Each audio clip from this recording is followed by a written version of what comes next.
Halo, jumpa lagi bersama dengan saya dalam tugas saya kali ini, yaitu tugas 3.1 A.5.1 Ruang Kolaborasi Modul 3.1 Studi Kasus Nyata.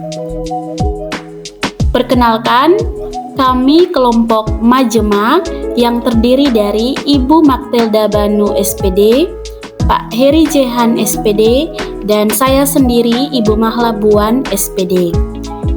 Dalam tugas kami kali ini, kami memiliki suatu kasus yaitu Bintang merupakan siswa kelas 1 di SD Impres Sapa Kecil 1. Bintang mengalami kesulitan membaca dan sempat ditahan selama setahun. Namun pada tahun berikutnya, Bintang tidak menunjukkan perubahan yang signifikan dan memiliki peluang untuk ditahan lagi. Hal ini menimbulkan pro dan kontra semua guru di sekolah sampai kasus ini dibawa dalam pembahasan rapat bersama kepala sekolah dan dewan guru. Hasil keputusan rapat menyatakan bahwa Bintang naik kelas dengan pertimbangan usia Bintang yang terus bertambah dan masa depan Bintang yang harus diperjuangkan, serta harapan terjadi perubahan di kelas yang baru. Paradigma studi kasus.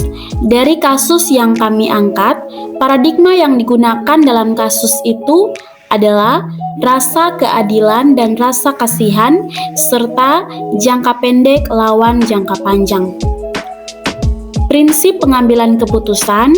Prinsip yang mendasari pilihan pengambilan keputusan yang diambil adalah berpikir berbasis rasa peduli atau care-based thinking. Selanjutnya, tahapan pengujian ketepatan pengambilan keputusan. Mengenali nilai-nilai yang bertentangan. Adapun nilai-nilai yang saling bertentangan dalam kasus ini adalah adanya pilihan untuk mentaati peraturan berdasarkan rasa hormat terhadap keadilan dan adanya pilihan untuk mengubah peraturan berdasarkan rasa kasihan, atau dapat dikatakan yaitu rasa keadilan yang berlawanan dengan rasa kasihan. Siapa yang terlibat? Yang terlibat dalam kasus ini adalah Bintang, wali kelas, kepala sekolah, dewan guru, dan orang tua siswa. Fakta-fakta yang relevan. Bintang merupakan siswa kelas 1 di SD Impres Sapa Kecil 1. Bintang mengalami kesulitan membaca dan sempat ditahan selama setahun. Bintang tidak menunjukkan perubahan yang signifikan dan memiliki peluang untuk ditahan lagi. Kasus ini menimbulkan pro dan kontra semua guru di sekolah sampai kasus ini dibawa dalam pembahasan rapat. Hasil keputusan rapat menyatakan bahwa Bintang naik kelas. Pertimbangan Bintang untuk naik kelas adalah usia, masa depannya, dan harapan terjadi perubahan di kelas yang baru. Yang berikut pengujian benar atau salah. Legal, keputusan yang diambil tidak terikat pelanggaran hukum. Uji regulasi, keputusan yang diambil menutupi kebenaran. Bintang yang seharusnya tidak naik kelas karena tidak dapat membaca, tetapi diizinkan untuk naik kelas. Uji intuisi, keputusan yang diambil jelas ada yang salah, diizinkan naik kelas walaupun tidak bisa membaca. Uji publikasi, tentu saja tidak merasa aman jika kasus ini dipublikasikan karena ini merupakan kebijakan internal sekolah yang tidak bisa menjadi bahasan atau konsumsi publik.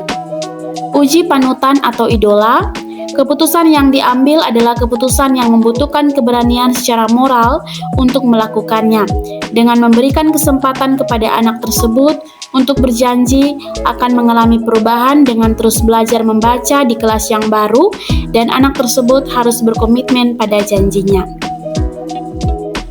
Pengujian benar berlawanan benar.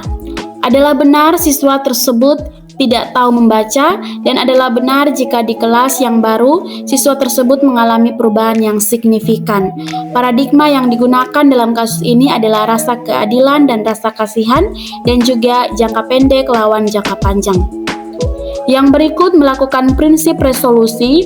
Prinsip yang dipakai dalam penyelesaian dilema ini adalah berpikir berbasis rasa peduli atau care-based thinking. Yang berikut investigasi opsi trilema. Dalam kasus ini sudah dibahas pada rapat kepala sekolah dan dewan guru, dan Bintang dinyatakan naik kelas dengan pertimbangan usia Bintang, masa depan dan harapannya, sehingga diberikan kesempatan untuk naik kelas. Buat keputusan, dalam kasus ini keputusan yang diambil adalah Bintang dinyatakan naik kelas dengan pertimbangan usia anak dan masa depannya, sehingga diberikan kesempatan untuk naik kelas serta harapan akan menunjukkan perubahan yang signifikan di kelas yang baru. Yang berikut lihat keputusan dan refleksi. Keputusan yang diambil memberikan kesempatan kepada anak untuk naik kelas. Refleksinya, manusia dari waktu ke waktu akan ada pada titik tertentu akan mengalami perubahan. Sebagai guru, jangan melihat kondisi anak yang sekarang, tetapi cobalah untuk melihat ke depan, pasti akan terjadi perubahan. Dan yang berikut, setiap anak memiliki potensi, dan dengan potensi yang ada, pasti akan mengalami perubahan dalam diri anak. Daftar checklist. Yang pertama, terdapat studi kasus pilihan mengandung unsur dilema etika. Yang kedua, terdapat salah satu paradigma dari 4 paragraf dilema etika. Yang ketiga, terdapat salah satu prinsip dari 3 prinsip dilema etika. Yang keempat, terdapat 9 langkah pengujian untuk menguji ketepatan pengambilan keputusan. Yang kelima, terdapat memuat hal-hal menarik atau tak terduga yang ditemui dalam menganalisis studi kasus pilihan. Yang keenam, terdapat hasil penugasan masing-masing anggota telah diserahkan sebelum tenggat waktu. Yang ketujuh, terdapat setiap anggota telah menyepakati paradigma, prinsip dan hasil pengujian yang telah disepakati bersama dan siap mempresentasikan ke forum. Yang kedelapan, terdapat hasil pengeditan terakhir telah dilakukan masing-masing anggota. Nah, sekian pemaparan materi dari kelompok kami Majema. Terima kasih dan salam bahagia.